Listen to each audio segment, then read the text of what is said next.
Headlines नंतर बुलेटिनची सुरुवात महत्त्वाच्या बातमीनं। निवडणुका जाहीर झाल्यानंतर भाजपमध्ये उमेदवारी कोणाला मिळेल याबद्दल बराच खल सुरू आहे। महायुतीमध्ये जे विजयी झालेले आमदार आहेत त्यांनाच तिकीट मिळेल अशी शक्यता होती, परंतु भाजपच्या पहिल्या यादीमध्ये 10 पैकी 6 मंत्र्यांची नावं असतील का अशी चर्चा आहे। 2 मंत्र्यांच्या ऐवजी त्यांच्या वारसदारांना तिकीट द्यावं का याबद्दल पक्षामध्ये खल सुरू आहे। विजयकुमार गावित यांच्या ऐवजी हिना गावित यांना तिकीट द्यावं का, सुरेश खाडे यांच्या ऐवजी त्यांच्या मुलाला तिकीट द्यावं का याबद्दल पक्षामध्ये चर्चा सुरू आहे। पक्षाने प्राथमिक पातळीवरील एक यादी तयार करून ती केंद्रीय नेतृत्वाकडे पाठवली आहे। राहुल कुलकर्णी माझे सहकारी आपल्या सोबत आहेत। राहुल, महायुतीच्या थोड्याच वेळापूर्वी प्रेस कॉन्फरन्स झाली आणि त्यानंतर ही पहिली यादीची चर्चा सुरू झालेली आहे। कोणाकोणाची नावं आहेत, कुणाचा पत्ता कट होताना पाहायला मिळतंय? एनडीटी वरती ही सर्वात मोठी आपण बातमी बघत आहोत की महाराष्ट्रामध्ये भारतीय जनता पार्टी हरियाणा पॅटर्न राबवणार आहे का, आणि तशी शक्यता आता आपल्याकडे आलेल्या माहितीनुसार दिसते आहे। किमान 10 पैकी 6 मंत्र्यांना तरी पहिल्या यादीमध्ये स्थान मिळेल की नाही याच्याबद्दल चर्चा सुरू आहे।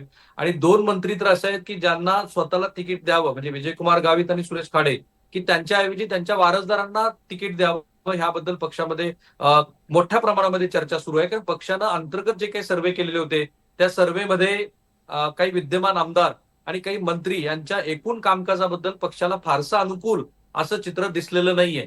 आणि म्हणून जी यादी आता पक्षानं केंद्रीय नेतृत्वाकडे पाठवलेली आहे, ज्याच्यावरती आता दिल्लीमध्ये खल सुरू आहे, त्याच्यामध्ये किमान 2 मंत्र्यांच्या बद्दल त्यांना उमेदवारीच द्यावी की नाही याबद्दल चर्चा सुरू आहे। आणि जी पहिली यादी घोषित होईल, कारण भारतीय जनता पार्टी एकत्रित ती यादी घोषित करणार आहे का, आणि जर एकत्रित यादी घोषित केली तर ती 25 जणांची यादी असेल, जसं आपण आता बघतो आहोत की पहिल्या यादीमध्ये ऑब्व्हियसली श्री देवेंद्र फडणवीस यांचं नाव आहे। आणि ते नाव प्रथम क्रमांकावरती असणं याला अनेक अर्थांनी महत्व आहे, कारण देवेंद्र फडणवीस यांच्याच नेतृत्वामध्ये महाराष्ट्र राज्यातल्या विधानसभेच्या निवडणुकीचे सर्व निर्णय घेतले जातील असं दिसतंय। दुसऱ्या क्रमांकावरती चंद्रकांत पाटील असतील, की जे देवेंद्र फडणवीस यांच्या सरकारच्या काळामध्ये क्रमांक 2 चे नेते म्हणून ओळखले जात होते, पण अलीकडच्या काळामध्ये त्यांचा राजकीय प्रभाव कमी झालाय की काय असं वाटत होतं। परंतु यासह जी आता 25 जणांची यादी भारतीय जनता पार्टीनं तयार केलेली आहे, त्याच्यामध्ये एक मोठा उलटफेर बघायला मिळू शकतो। आणि तो असेल तो म्हणजे भारतीय जनता पार्टीमध्ये जो हरियाणाचा पॅटर्न होता, जो गुजरातमध्ये त्यांनी राबवलेला होता का, तोच पॅटर्न इथे दिसेल का। आता काही काही नावांची चर्चा दिसते।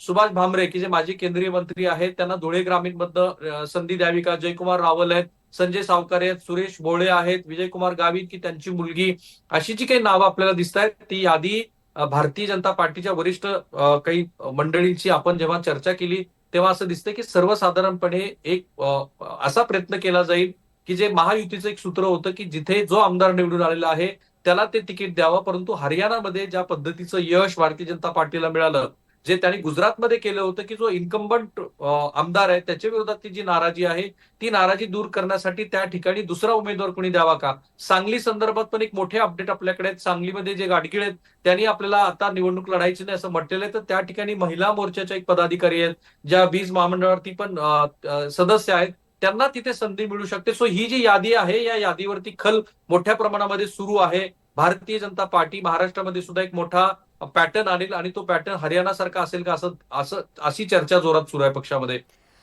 राहुल, ज्या पद्धतीनं आता विद्यमान मंत्र्यांचेच पत्ते कट होताना पाहायला मिळत आहेत, तर विद्यमान आमदारांना सुद्धा भाजप संधी देणार की त्या ठिकाणी सुद्धा नवीन चेहऱ्यांना संधी मिळणार, हा सुद्धा एक प्रश्न निर्माण होतोय।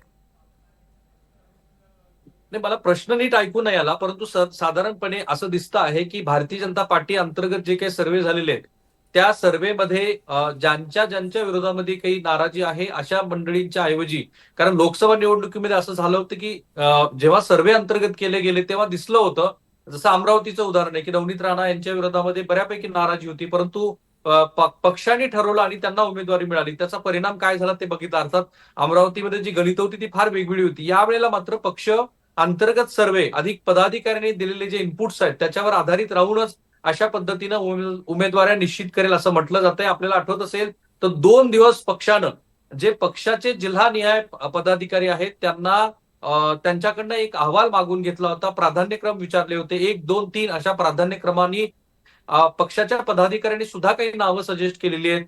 त्या नावावरती सुद्धा विचार होतो आहे। म्हणजे भारतीय जनता पार्टीमध्ये जो पूर्वीचा एक निकष होता तोच निकष महाराष्ट्रामध्ये आणला जाईल असं दिसतंय, की ज्या आमदारांच्या विरोधामध्ये, ज्या मंत्र्यांच्या विरोधामध्ये नाराजी आहे ती नाराजी प्रत्यक्ष उमेदवारी देत असताना त्याचा विचार व्हावा। सगळ्यात महत्वाचं भारतीय जनता पार्टीच्या यादीवरती पुन्हा एकदा श्री देवेंद्र फडणवीस यांचा पूर्ण प्रभाव आहे असं दिसतंय.